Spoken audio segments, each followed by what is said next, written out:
Pred nekaj meseci je Hane na YouTubu videla posnetek nemške deklice, ki je svojo kravo naučila, da skače kot konj.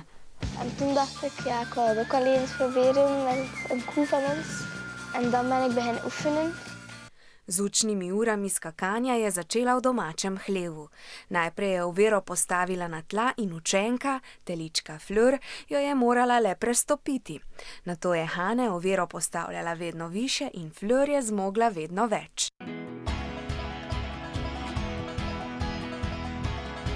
Toen ik de eerste keer op haar ging zitten, dat was wel eng, was een beetje wild, want ze kende het nog niet. En toen dat ze het een beetje kende, was dat wel gemakkelijk, want toen was ze braaf en zo en deed ze niks meer. In ko Fleur uboga, jo Hane odpelje ven, na travo.